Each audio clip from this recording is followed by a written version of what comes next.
What up, my freaks? RuinusInsight here with part 43 of my Total War Warhammer 3 modded Thorgrim Grudgebearer Old World campaign. So as we saw last time, Dwinbar Ranulfson made his way to the Greybeard's Prospectors, obliterating a surprisingly decently elite army that they had running around, and by the looks of it, we'll have at least one more to square off against as we besiege Orrud in order to destroy them. They, funnily enough, their reputation with us is still fairly positive due to the massive amount of tolerance that we have, but, well, we don't consider them, rather, worthy of being kept around. And they will be destroyed, and hopefully they will sally out and be destroyed in the field as we end the turn. And in fact, I think we're just about ready to end this turn, aren't we? I'm pretty sure that we did everything, or at the very least, I am no longer going to bother looking through the list again to see if I missed anybody. I know that we're besieging at least a couple of locations other than that, so who knows? Maybe there will be a few more sallies out and a few more battles to be found, so let's find out. Hero not moved, outpost available, Lord not moved, building upgrade available, and just like that, end the turn. Alright, Jamak Doomtamer. Looks like the Legion of Azgorh will sally out and attack you. Lots and lots of range units. Let's see how that works out for them, and this will finally mean that the run-and-gun army gets to do a little bit of that running and gunning on the field. We'll quick save, and then we'll jump on into the fight. Obviously, this army's already defeated Mr. Drajueth the Ashen, so I don't imagine this little other army has nearly as much of a chance, but, well, they've got a shot. Go.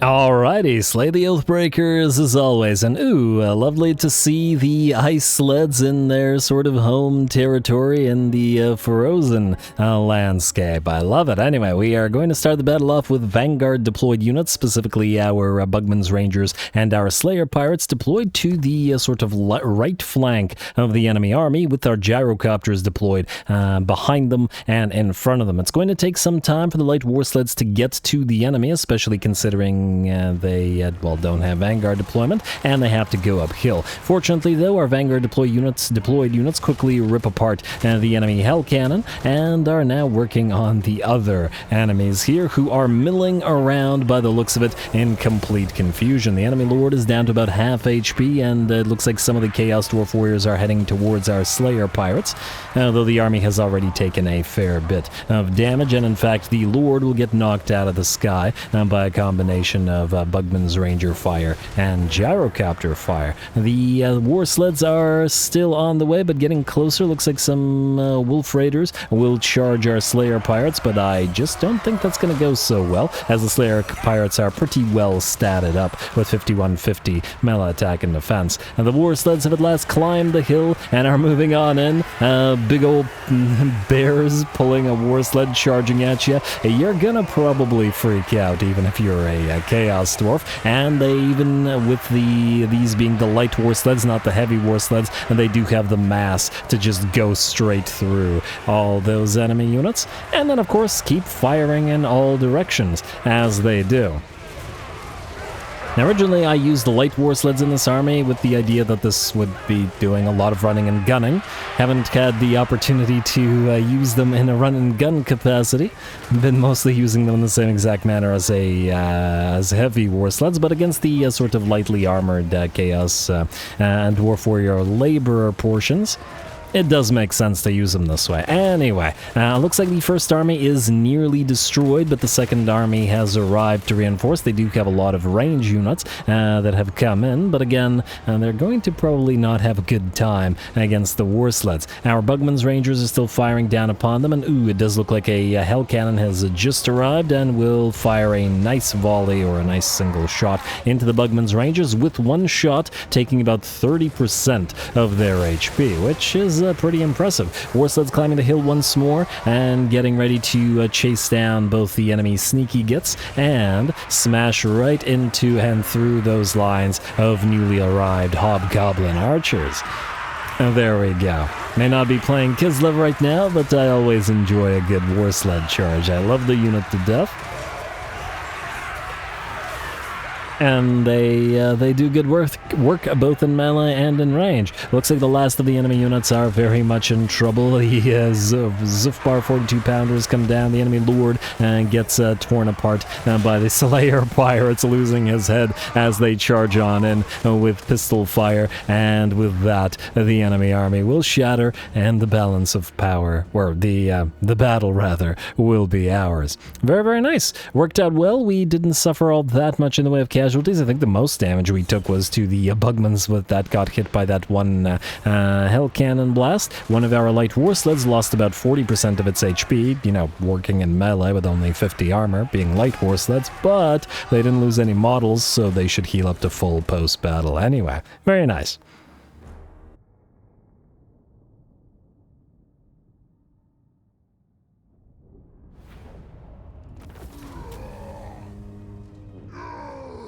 Alright.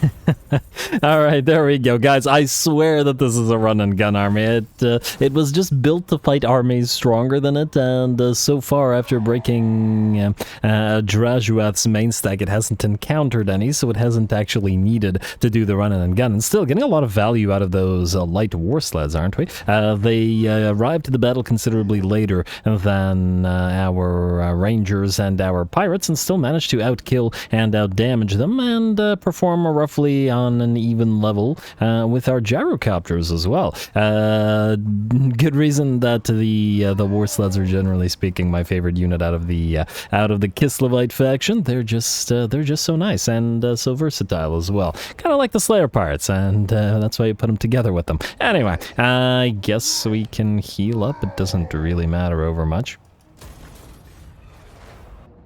Hey, they will indeed attack Bernath Knucklebreaker and perhaps give him that doom he's been searching for, like all of our Grudge Settler armies. They do have a lot of those War Lions, but with enough Grudge Settler Slayers, they should be able to take care of them. Large units after all, and the Cavalry Bane, though we will take hard hits from all that bleed. A bunch of Spears and Silver and Guard, and a significant amount of Cavalry as well, but the Hammerers should be able to deal with the enemy heavily armored Spears and such, or at least that's the theory. We'll see. Go.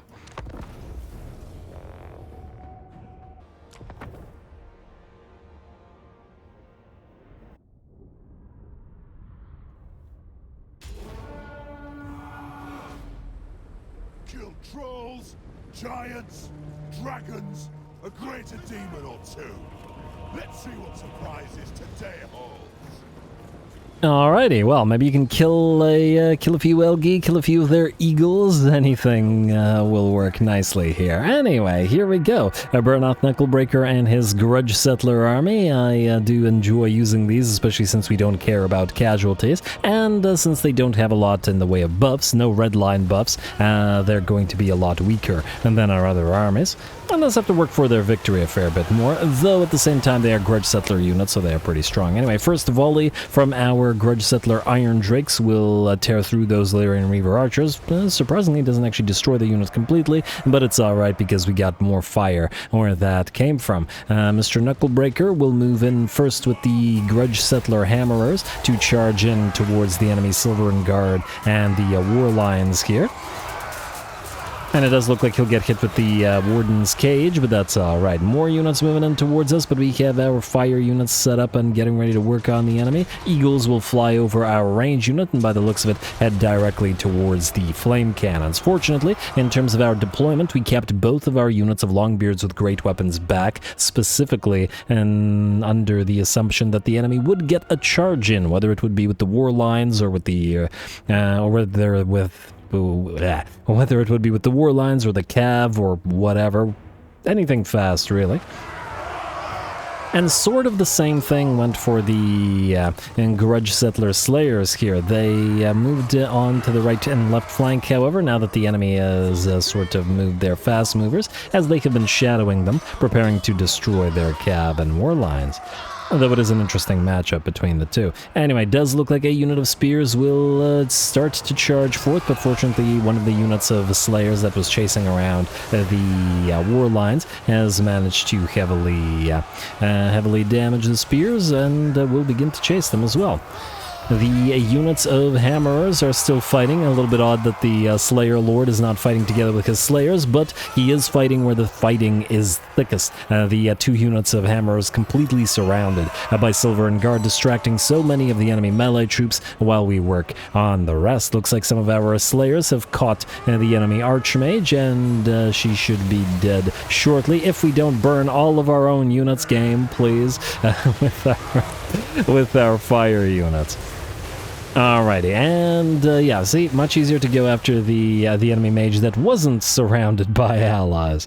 Maybe they don't care because they're Slayers, and they're just like, oh yeah, you know, they'd be happy to die anyway. Anyway, the reinforcements have arrived, and it looks like they're moving in on the other side of the map, which is, well, normally it might not be such a great thing, but in this particular situation, we are killing this first army quickly enough that it probably won't matter over much. And of course, the Hammerers are still very much in the fight. One of them's taking a little bit of damage to fighting all those Rangers and Silver and Guard, but otherwise we're looking okay. And with us having cleared out the fast movers and not so fast movers alike, we are free to move our Iron Drakes closer and fire right into the backs of those Elven Rangers and Silver and Guard. And with them blobbed up nicely like this, it's certainly going to take a fair few shots before the flames clear their way through to our own units. Also got to remember that our units of Hammerers apply that Frostfire debuff for that 30% weakness to fire damage, making the Iron Drakes even nastier, as if they needed it. Alright, and with that, those units will break. We're probably not going to chase them with the Hammerers, but instead we'll give chase to them with our Slayers. Speaking of, it looks like another enemy unit of Illyrian Reavers will charge on through, but we meet them with Slayer and with Longbeard alike. And the poor fragile Illyrian Reavers get absolutely obliterated rather quickly. Over on the left flank, looks like another set of War Lions attempts to charge on in, but similar to the Illyrian Reavers, we've got a unit of Slayers and a unit of Longbeards shadowing them, ready to tear them apart. The rest of the enemy army is moving in, but that does mean getting closer and closer to our Flame Cannon and our Iron Drakes. And that means a heck of a lot more damage. And oh, gotta be careful. I caught that one this time. Saw that our own units were going to get fried and then backed off the charge. Stopped the charge short, essentially, to allow the units to burninate the enemy Silver and Guard for a few more seconds. And in fact, we could back off a little bit more, as it's probably easier to burn the enemy than bother hacking them apart. Though it is much more pleasant to do the latter. Anyway, it's not like I suppose we have a dearth of enemy troops. Rangers still fighting Hammerers, but that's a pretty darn bad matchup. The armor piercing on the Rangers is basically, well, 17 isn't horrible, but it's also fairly low. And they'd probably have a fair tough time fighting the Hammerers, generally speaking. Out here we've got the enemy Lore Master of Hoeth, who is now fighting the Grudge Settler Hammers, or more specifically, I guess, fighting the now summoned Shield Bearers. He'll probably be able to take a few of them out, though, because he does have magical damage, and these guys are ethereal, and yeah, look at them taking damage. A good sort of matchup for the elves in this particular situation. But that is one rarity on this battlefield, I think, and most of the enemies... most of the enemy's range units are being overrun now. The enemy's new mage, a fire mage, wouldn't you know it, is looking pretty fired up. As we switch the targets of our flame cannons and some of our Grudge Settler Iron Drakes units to fire upon the mage, and with the splash damage coming down on all those Silver and Guard, it looks like we might be able to kill both. Well, fight fire mage with fire, I guess it works decently well. We saw our other armies burn down Chaos Dwarfs, and, well, we know it works. Especially as long as you have sufficient fire weakness to apply. Anyway, with that, the second army breaks and the battle is ours. We certainly took some damage, especially to the melee lines. We can see the this unit of Grudge Settlers Slayers fairly heavily damaged, even Hammerers fairly heavily damaged. So the elves gave us a pretty decent fight. Gotta give them credit for it. They also nearly killed the Demon Slayer, who between that Warden's Cage slowing him down to a mere 22 speed, and having taken a couple of Shem's Burning Gazes from the Lore Master and a couple of arrows from the enemy Handmaiden, was nearly brought down. It would have been interesting if the enemy had managed to kill our Lord, which I'm told will destroy the army. Would have been interesting to see, despite the win that we got here, but anyway.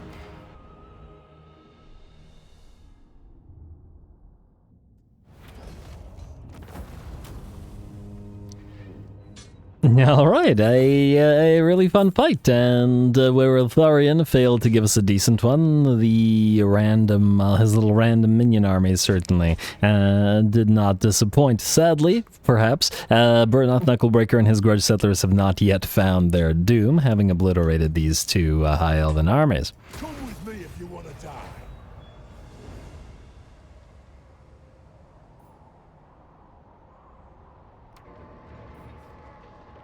Huh. Well, this is interesting. Deathmaster Snitch decides to attack an army near to Story Azrael. This isn't one I was expecting, and admittedly it is a lot of Skaven slaves, but it is Deathmaster Snitch himself, so I think I'd be remiss not to play it, a minor battle though it may be. Are you in March Stance? Maybe this is why they're attacking. I don't remember if he's in March Stance, but I guess we're about to find out if he gets killed. Go.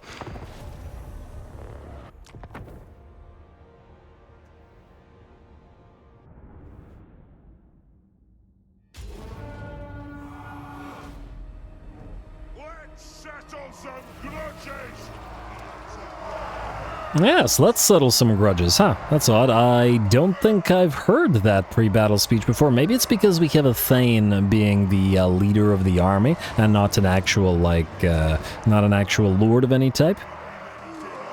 Huh.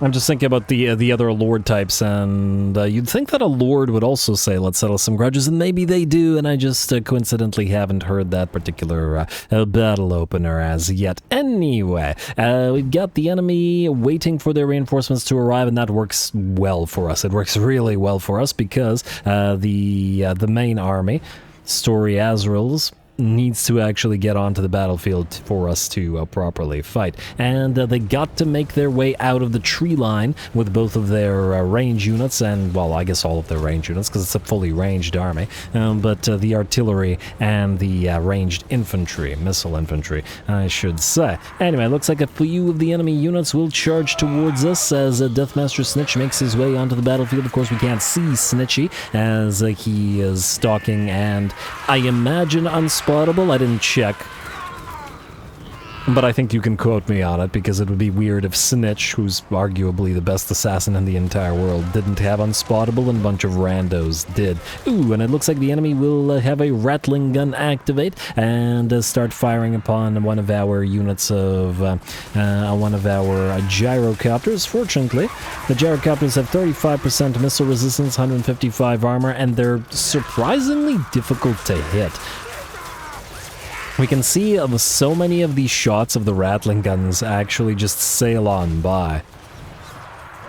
Which is unfortunate for the Rattling Guns, because with that they're going to get destroyed as our artillery arrives on the field and starts organ gunning and hellblastering them down. The rest of the enemy army continues to head towards us, but it is still going to take a while for Snitch's second stack to reach us, and that allows us to decimate the first enemy stack before the second one arrives. Organ guns and range, well, various types of range units, obliterating piles of Skaven slaves, but every single battle against Skaven should go this way.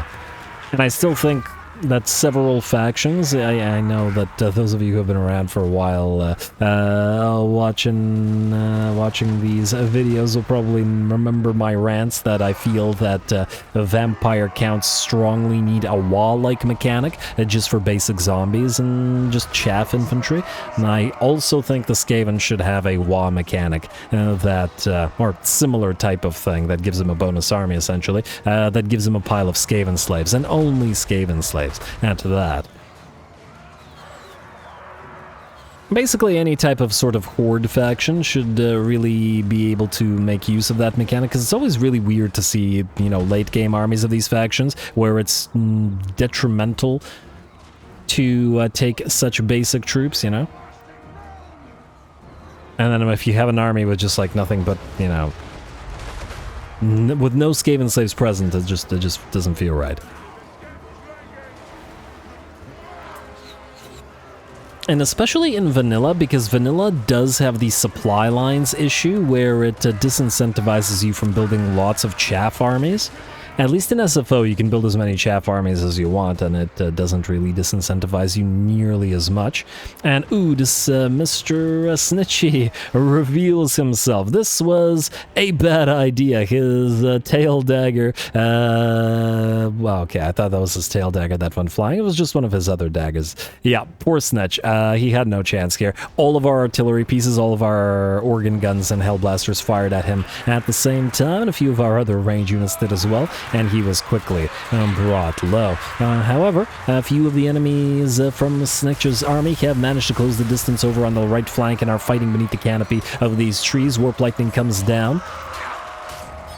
I feel like a clever use of, I mean, like a lore-play probably clever use of Warp Lightning might be to make it hit a tree and then the tree explode into shrapnel. That would probably be pretty neat.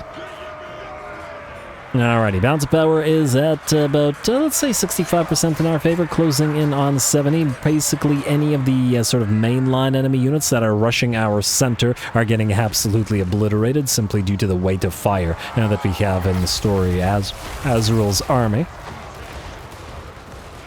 And especially with the help of the other units. But you have to remember that the Skaven slaves are only a distraction. Over on the flanks we have units of Plague Monks and, more importantly, 2 units of Death Runners moving in. Death Runners will absolutely cut through Dwarf Warriors. I'm almost willing to say they might be able to cut through Longbeards as well, especially with sufficient buffs. They're very high damage dealing. I'm interested to see it. Anyway, it looks like the first unit of Death Runners closes in on the Dwarf Warriors, who rapidly lose 50% of the HP that they started with, much faster than the Death Runners lose their own HP. And this is, of course, without the Death Runners getting the chance to charge into the back line of the Dwarf Warriors, which would have allowed them to clear them out much faster. Gonna have to move in our Thane to help out as the Dwarf Warriors are nearly destroyed. Second unit of, I want to say Plague Monks, but Death Runners is ripping apart the second unit, and we're going to start readjusting some of our range in order to deal with the Death Runner issue. On the bright side, however, the bounce power continues to shift in our favor at about 75% now. And as we reposition more units to fire on the Death Runners, that'll be the biggest remaining threat on the battlefield.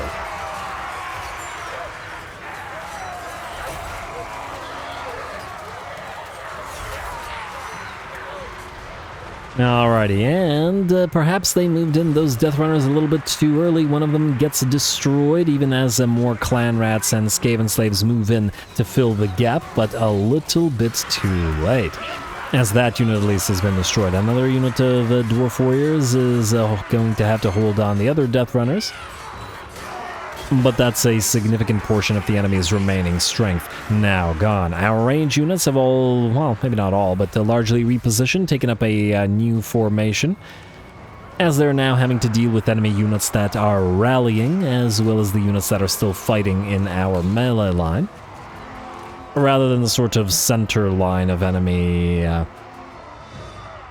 rather that was charging towards us previously. We are still fighting in the center of these woods, however, which we've been doing so for a while. Dwarf Warriors have managed to hold the line, all taking a fair bit of damage as well.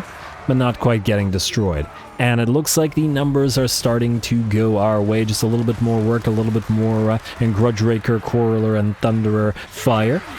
And of course, don't forget the artillery pieces. There we go. Just saw the organ guns and the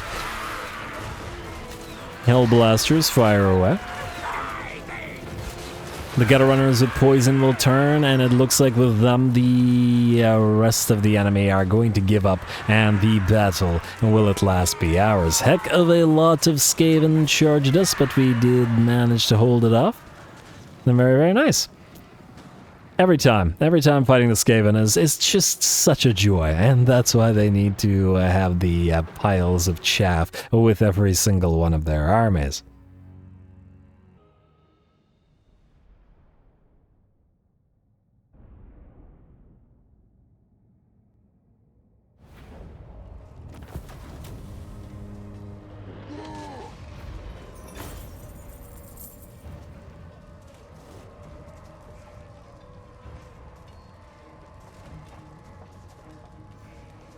Alrighty, there we go. It will never not be fun facing down droves of Skaven outnumbered, I don't know, 5 to 10 to 1. And one of those rare times where the organ guns, or at least one of the organ guns, managed to outdamage the Hellblasters. Not so much in terms of gold value, which is basically nothing here. Damage to gold value 400, even though they got more damage, and the reason for that was the organ gun here was firing into the blobs of Skaven, and thus getting a little bit more damage, or yeah, a little bit more damage dealt, whereas this one had 3 times as much gold value, the Hellblaster, because it was sniping enemy lords from the other side of the map, so that makes sense. Anyway, well done to Story Azrael, Deathmaster Snitch. You, yeah, maybe overestimated what the droves of Skaven could do, though admittedly the deployment did at least slightly screw us over. Ooh, 300 oath gold for that. That's almost an item. Nice. And the Greybeard's prospectors will indeed sally out and attack us again with, I suppose, an even more elite army than they had last time, and this time they won't be in march stance. Will that matter? I guess we're about to find out. They got a flame cannon, they got that grudge settler grudge thrower, and just like we do, and lots and lots of units. Oh, lovely. Not so lovely for them, however, as once again I think the AI continues to underestimate the Hackstorm army. Go.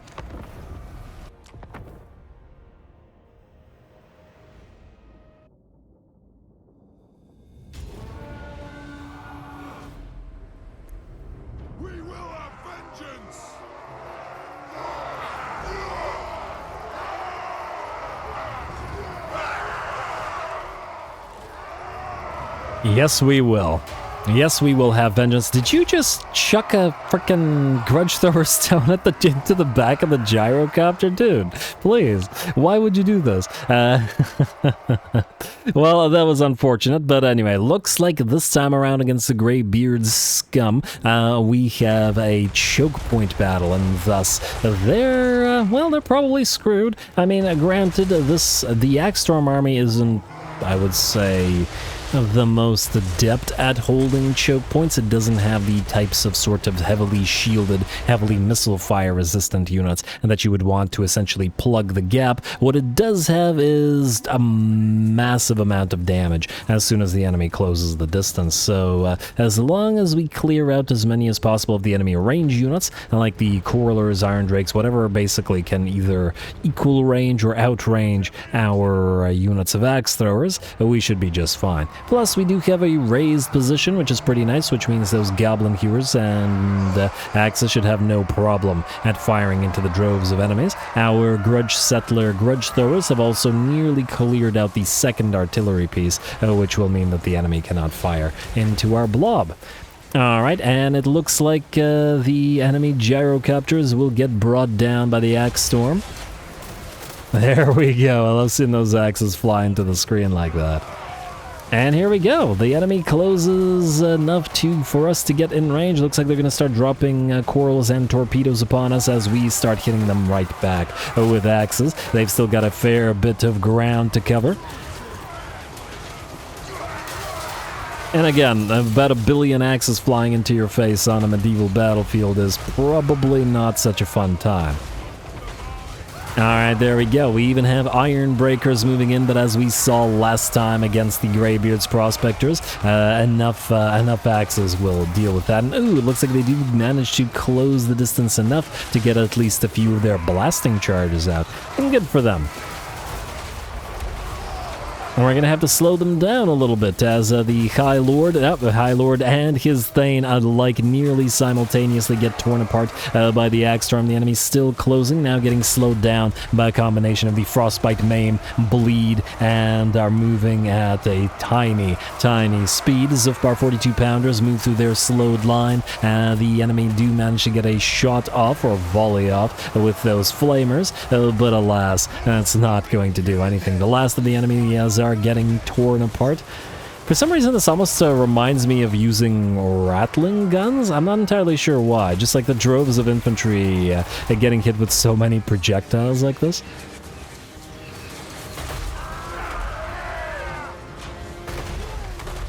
Maybe it's just because I saw a rattling gun in the battle against Deathmaster Snitch, and that's just what reminded me of it. Or more similarly, perhaps because of seeing a sort of similar situation like this when enemies try to run at rattling guns. Anyway, with that, the battle is ours. The Greybeard's Prospectors are pretty much destroyed, as they're certainly not recovering from this, but it was inevitable. We were always going to come for them, and we will make sure that even though they've already been defeated, that every single unit gets torn apart by even more axes. Cowards will take a wound to the back, and that should be pretty embarrassing for any Dowie. They just had to shame their ancestors one last time.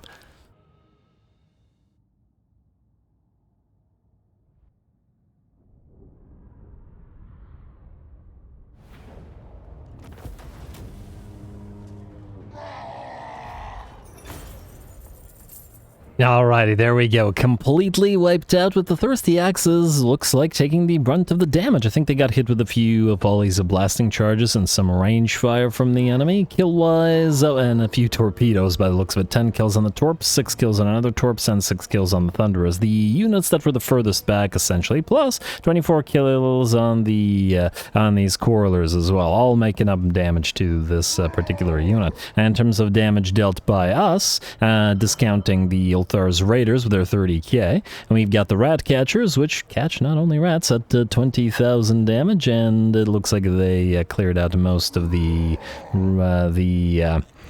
Greybeard's Prospectors / Goblins, and we've got the Goblin Heroes unnamed units of Goblin Heroes. Actually did a little bit better than the Axe Delivery System, but still did well at 20,000 damage, outdoing all of the Rangers with great weapons, perhaps surprisingly. Alright, very, very nice. And we get to occupy the place as well. I did not quick save it, don't you screw me on this game. Oh, I wasn't expecting this. Gorth the Cruel has decided to sally out of Jarna Grund and attack Elmador Red Axe, and together with the garrison forces of whichever place this is, Kulgurund. And yes, we will definitely be fighting this. Close victory, casualties low apparently, but perhaps the AI of the game, the auto-resolve, is discounting the fact that this is a fairly heavily fire army, whereas the enemies are Chaos Dwarfs, or at the very least Gorth's army is Chaos Dwarfs, and thus very much fire damage resistant. We'll see just how resistant it is before Elmador Red Axe paints his axe with the blood of the Dowie Jar. Quick save this time, I won't forget. At least this time. I will next time. Go.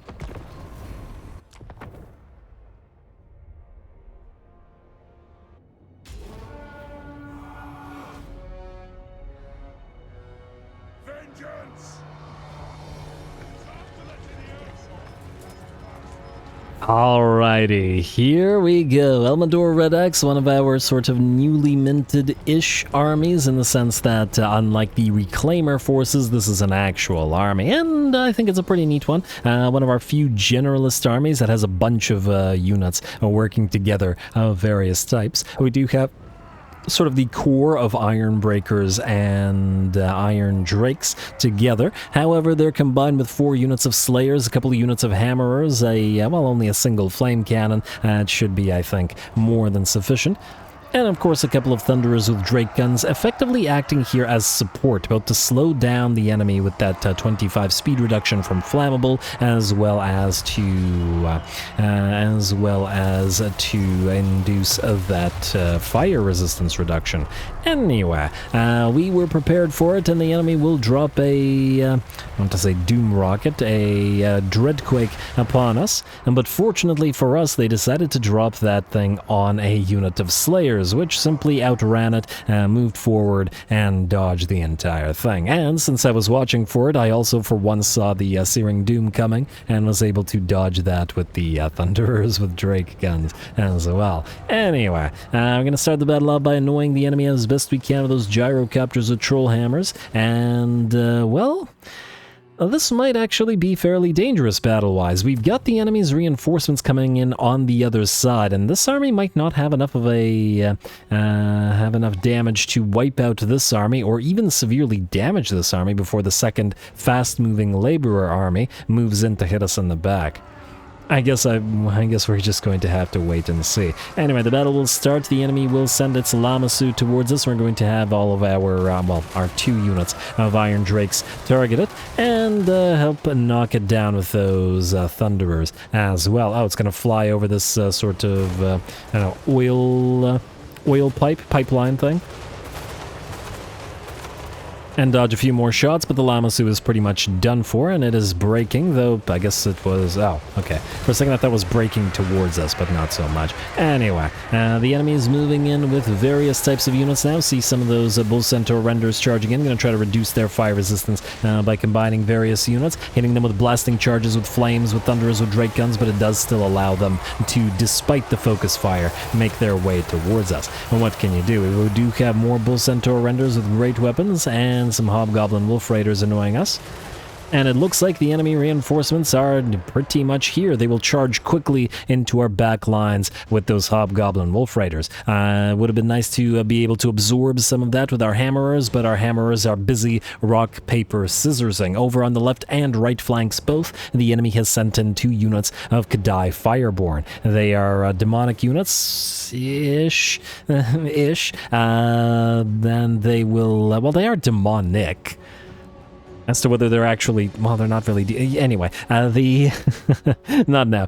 They have a massive amount of physical resistance and fire resistance alike, and our magical damage-dealing Hammerers will hopefully be able to deal with them. Of course, the Kadai Fireborn also dish out massive amounts of damage, and they're relatively low melee defense, 57.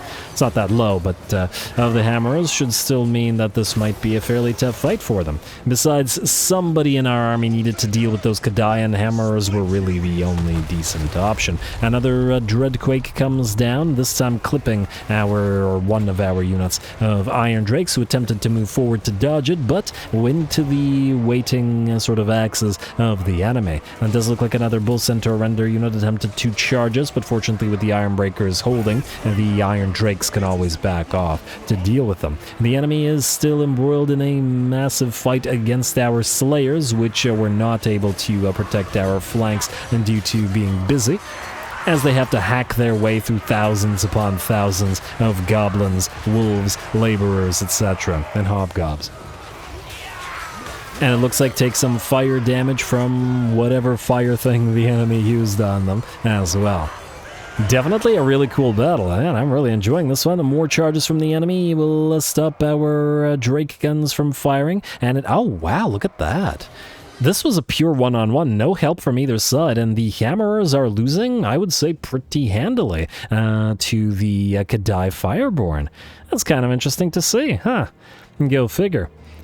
And yes, I probably should have had the Iron Drakes with Troll Hammers just to knock these guys down a peg a little bit, but, well, they were busy. They had to deal with all of the enemy monstrous units here, the Lamasu, the Flying Lords, we could see their corpses here, and their Tauruses.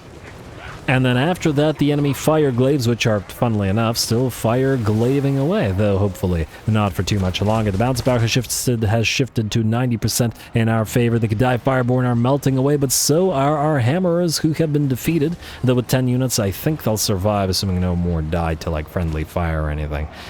Ooh, and there we go. With that, the battle is ours, but a relatively close one, too. Very nice. I really, really enjoyed that fight. That was pretty great. It's oftentimes pretty darn enjoyable when the enemy hits you from both sides, unless you giggle. And we just managed to hold on and prevent both sides from sort of tying up our range units and allowing us to continue to do the damage. Yeah. Lots of damage to both those hammer units. I wonder why this one won and the other one lost so severely. Although this one did just barely win as the enemy started melting away due to the severe losses in the enemy army, but still, really interesting. I guess I should have sent the Slayers with their anti-large to maybe help with that after all. Yeah, alright, very nice fight.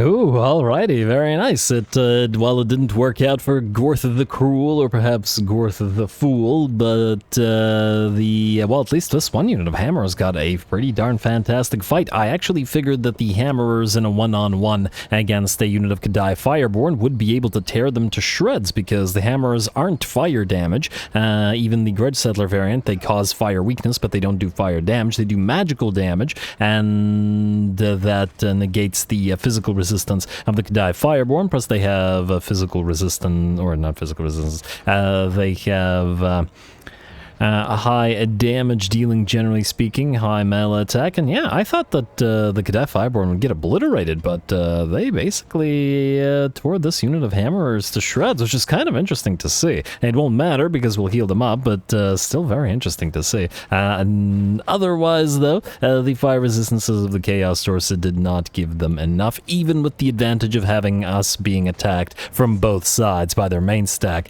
and their minion army. So, well done to Elmador Red Axe. I knew we kept you as an actual army lord rather than a reclaimer auto-resolve lord for a good reason.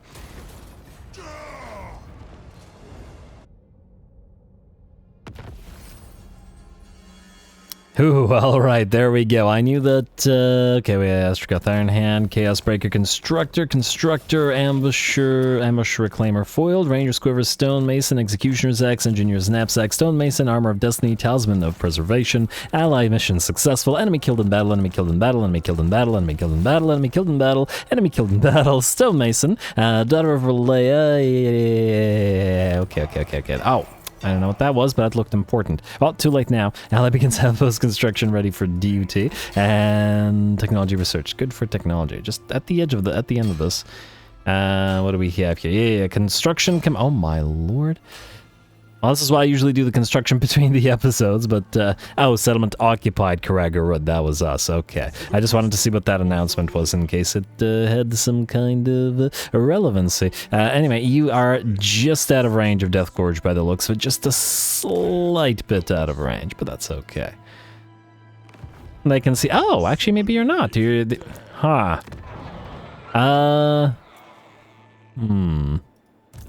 Oh, you are just out of range. Alright, sit there for a turn. Watch the greenskins do not help the Greybeards prospectors for obvious reasons. Anyway, there we go. Oh, why did I build this? Slayer cult. Maybe this isn't a horrible place for a Slayer cult, but yeah, we'll swap out those buildings a little bit later because we need to do the rest of these guys. Yeah, anyway, as I was saying, a heck of an end turn. We essentially picked the choice battles and fought the battles that we wanted to fight, and there was a heck of a lot. Basically, the entire episode is taken up by the battles there. Not that I'm complaining now. Almador, maybe you could go out, kill Damitash Baz Cragbrows by sacking this place. Oh, I could have just retreated instead of sacking it. I won't do it too late, whatever. Alright, do this. I got perfect vigor out of that, nice. You then kill this guy, and then return to Kulgurund. And resolve. And then we will heal up just in case. I assume you're still in range. And I forgot to quick save, so just in case of that, we'll have Mourngard Whitebeard take Drekagor. And what is this? Legion of Azgorh. What the heck? Oh, I assume it's a caravan, because I was like, how the heck are they out here? Wow, really? Really this? Really? I don't care. Let the miners die. We'll just get the... Oh, I forgot to quick save there, too. We'll just replace them with something better. Can you build anything out of here? Well, you can build 3 miners to replace the ones you lost, and then maybe these ones will survive, maybe they won't. That'll be their problem. You can grab Kulgurund. Like so. Alrighty, beautiful. And Jarnagrund itself is now threatened. We actually can collect the income here. Repair and delete. And I guess we'll want to upgrade Jarnagrund immediately to tier 5. Oh, it's one of the locations with the special thing. You know the special thing, right? The special deeps location. That and Skaven Blight are the ones that we're missing, and I am, admittedly, quite curious about them. You, sir, will besiege now Skaven Blight, and now, look who's coming down here to be super helpful, I'm sure. You're going to besiege Skaven Blight. They have a Doom Rocket. That's not going to be good for those miners, but I guess what is the miner army? Will it survive the super elite garrison of Skaven Blight? I have no idea. I have absolutely no idea. We'll find out. Scorio Frowner, you're an engineer with... Entrenched. You're supposed to join Burnout Barrock's army, and okay, yeah, screw it. I'm gonna get rid of the Sky Lantern.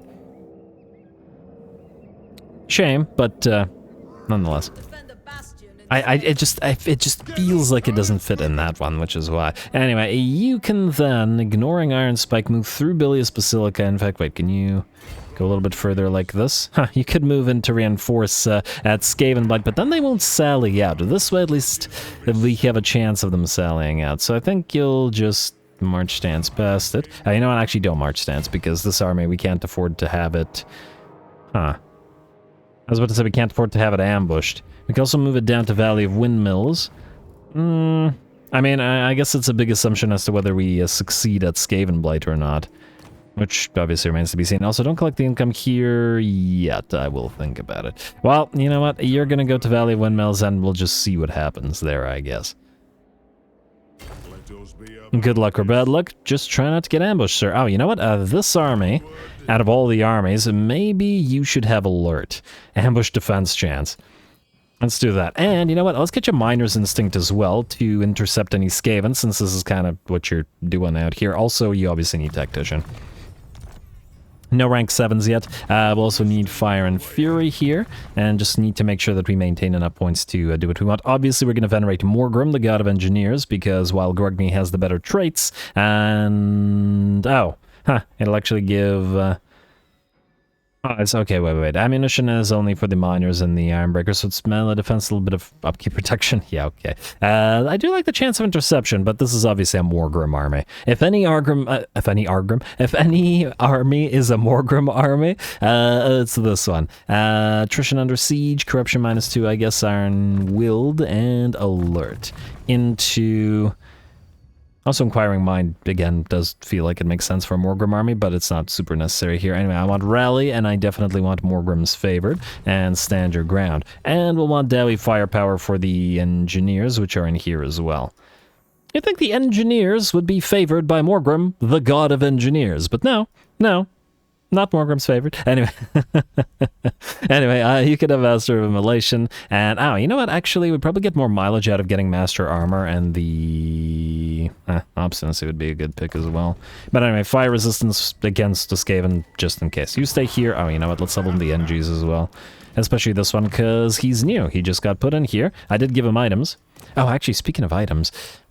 I have to think about something. Ballistics Calibration, Triangulation, Requisition, Flash Bomb. Just short of Zipbar 42 pounders, but that's okay. You are doing the same thing. Deadeye, Ballistics Calibration, Triangulation, Requisition, Flash Bomb, Zipbar 42 pounders. Double up on that, then move into We Are the Elite. It'll be leveled up pretty quickly, I'm sure. And at rank 18, you can start saving points. Oh, actually...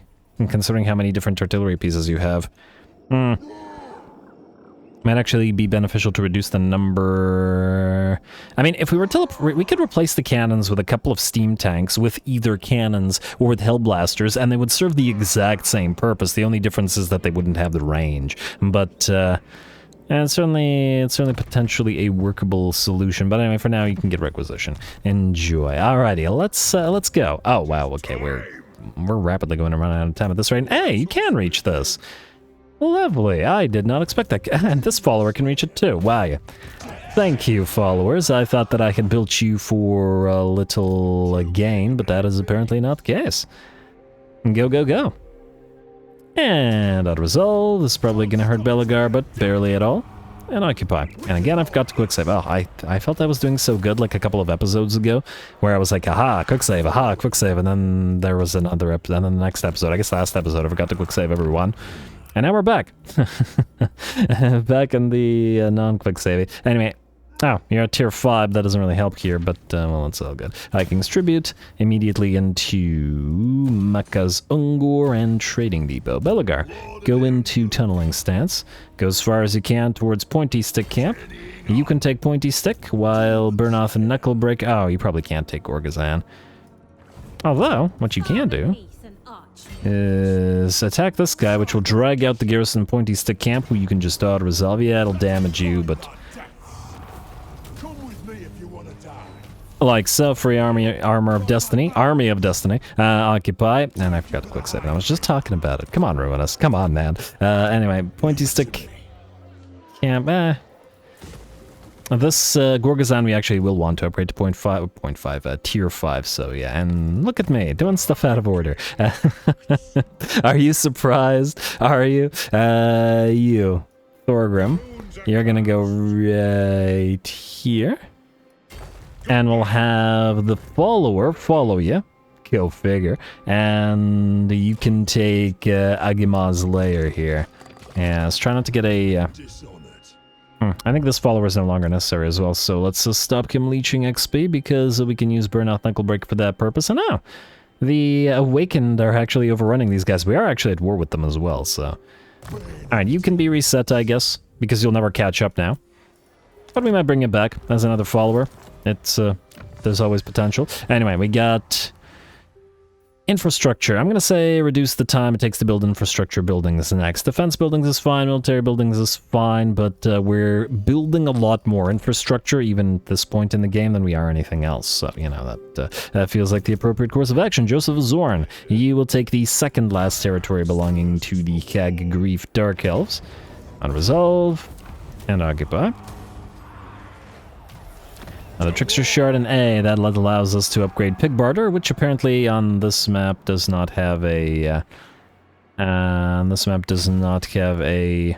whatchamacallit, landmark. But it's not that we're looking to keep it, because, you know, we'll give it to these ogres. Oh, also, while the turn was ending, I mean, it's not like these guys really declared war on us so much as... Now, we still have to find... Okay, you know what? Scout, move down here. We really have to figure out where Mr. Dragon is. These guys, Caledorians, Knights of Caledor, declared war on the Thunderguts, and since we've made the Thunderguts our ally to hold the territory here, then... Oh, you guys don't like each other?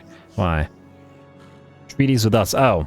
Yeah, but if we make these undead like us, for example, by giving them trade agreements, that could be the case. Oh, another funny thing happened while with the cutout parts of the end turn, almost all of the Wood Elves asked us for a trade agreement. Not every single one. I think there were a couple that were left out, but almost everyone did, which does amuse me. They hold some key dwarven settlements, however, and I don't think they're going to give us those. So, yeah. Huh. Just out of curiosity. Just out of curiosity. Would you break your defense... Oh, you don't have a defensive alliance with Argwulon. Okay, somebody who has a defensive alliance with Argwulon. You. Your coming is ill-starred. Okay, does anybody have a defensive alliance with Argwalon? Okay, Argwalon, who are you allied with? Oh, okay, so I just basically clicked on all the ones that didn't have it. Fine. Talzin, would you break your defensive alliance with Argwalon? You would for a trade agreement. Huh. I mean, if we don't bother burning down the Wood Elves, we could have them all for trade agreements, break their agreement with Argwalon, and then wipe out Argwalon. Oh, that's so mean to Durthu. I'd feel bad, but anyway. Grimly, it's back to doing things in order, isn't it? You can reach all the way to the Bloody Spires here, eh? Karak Peak is much better defended, though. And they will probably sally out and give you a fight, which I like the idea of. Anyway, we're going to declare war on you guys. You have one ally, which we're already at war with, and 2 settlements, which we are about to be at war with. Call your allies to help, don't bother. We don't need to compete with them for the territory. And do these guys not have an army anywhere? Maybe it's in Bloody Spires and we can't see it. Well, either way, Karak Peak definitely worthy of besieging because it's got solid. Wow, that's a heck of a garrison. 4 units of Blood Crushers and 6 units of Minotaurs. What is this? Dang, is that a more elite garrison than our own garrisons are? I feel like it is. I mean, that's a lot of tier 4 and 5 units. Good for them, though. Anyway, Ulthur Stonehammer. This, by attacking Festerhole, you will now complete the grudge, or a grudge, a legendary grudge. Oh, the armies were there. Well, darn. Okay, well, I guess I bet wrong on that one. This is not worthy of our attention. Auto-resolve. Occupy. Armor of Destiny. Enemy killed in battle. Province secured. A Skaven revealed.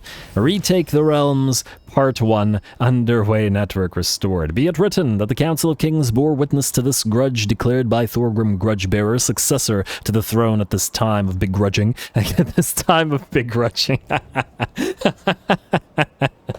That's amazing. Perfect verbiage here. This time of begrudging against those other races who dare occupy the fallen northern holds of the Karaz Ankor. Centuries of chaos, invasions, war, disaster, and calamity has seen Dowie hegemony over the World's Edge Mountains dwindle. No longer shall our former bastions be isolated islands surrounded by a sea of foes. All must be reclaimed, Dowie supremacy restored in mighty acts of war and vengeance. Underway network restored. Lovely. And the underway network is to Karaz Ankor, right? Ankle biters. That'd be ankle biters would be a good name for some slayers. You have any slayer army than you? Anybody around here have any slayers? I fear not. I fear none of these armies do. Malachi. You kind of do. You have Slayer Pirates, but I like it as well. Low blows, Slayer Pirates. The Ankle Biters. That's good, right? It's good. I rarely named units, but I do when I amuse myself enough. It happens more often than you think. Grumbrindle the White Dwarf. Slanesh giggle. I'm not sorry. Grumbrindle the White Dwarf. You guys are done here. The Hell Pit has been not so much reclaimed, but certainly claimed. And okay, it's a caravan, right? Yeah, it's a caravan. And I guess it's time to leave. Well then, you will go into underway stance, and away you go before you guys pick up any of the plagues coming out of Hell Pit. Reclaimer Grimson, you're just a reclaimer. But you can still help reclaim, as one does. Such is the purpose of a reclaimer. Anyway, Finark Andraskelson, you, Alright, so, we have 2 things that I want to do. First of all, Scap Holdfast, I want you to besiege or go right beside Sartosa, because I want these guys to attack you in the field, and they have a full stack, plus the super elite garrison of Sartosa. If anything can completely wipe out the slow down army, it's these guys, because they don't care as much about being slowed down. Finn, I mean, depending on whether Scaff wins, if he wins, he can just take Bifardo, and that'll be fine. I assume there's nobody nearby to take advantage of it anyway. Kazran Grimbrow, I would like you to go here. where there's another island owned by these guys, whereas I guess Finn, we're going to send you this way. Why this way? Because... Go here. Why this way? Because we're going to move you over to Queequel, and what are you doing? Don't you dare take territories that we have gifted to these guys. You're not at war with these guys, are you? Okay, no, you're not. Hey, look at this. What we did with the North Confederacy, Central Confederacy, and then South Confederacy here, and then this will be given to Remos, and it'll all look nice and clean. This a little bit less so, but you know what? That I wouldn't say the Chilean principalities look all that clean on the map in the first place, so just, yeah. And Karan of the Gore Hunt. You could have attempted to try to help, but no. No. Anyway, you, Thorek, will go to the Monolith of Sail. And I imagine that we can just auto-resolve this. Yeah, I mean, it is Kairos' last fight, but we've fought him many a time already, and this is a rather weak army.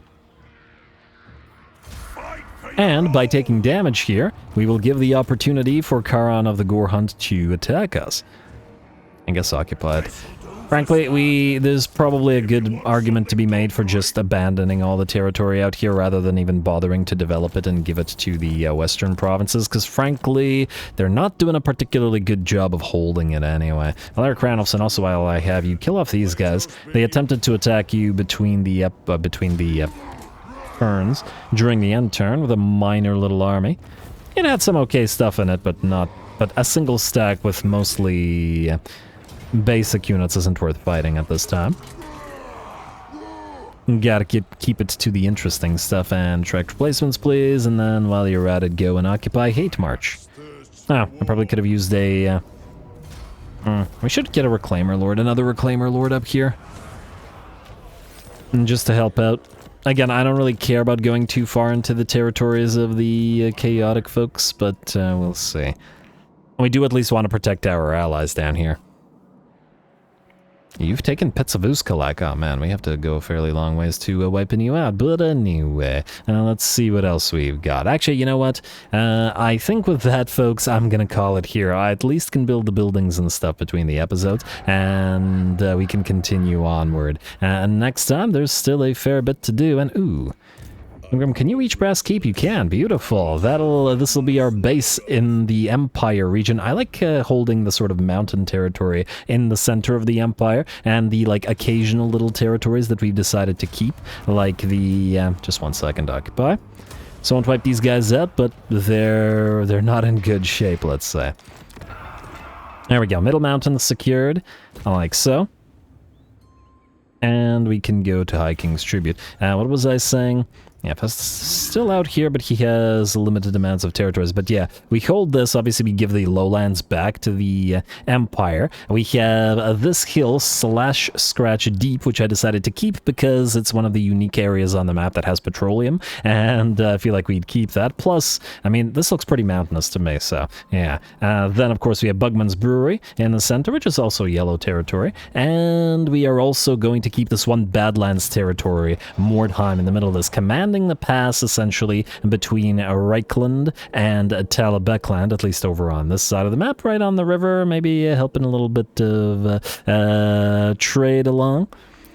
I like it. I like it a lot. And just for the same purpose, I might want to keep the Broken Axe territories, though I don't like the fact that they're hills, rather, and without a single mountain. I think I ranted about this not being quite the case, as they're highlands and with at least one mountain in the lore, but anyway, I will think about it. In the meantime, I'm calling the episode More Dabba to Come, though I would imagine we're hurtling rapidly towards the end of the campaign now. Another legendary grudge has been crossed out. Retake the Realms Part 1 and 2. Durthu holds the last territories of Retake the Realms +3, which is, yeah, his problem. And Ivres and Knights of Calador. While Ivres is nearly wiped out, Knights of Calador, we still have to try to find Emmerich. And ideally, I would like to turn Joseph of Zorn around at this point and start moving this way, because this is a lot of territory for one Dragon Slayer specialized army to cover. Anyway, likes and comments below. All glory to the algorithm, and thanks for watching.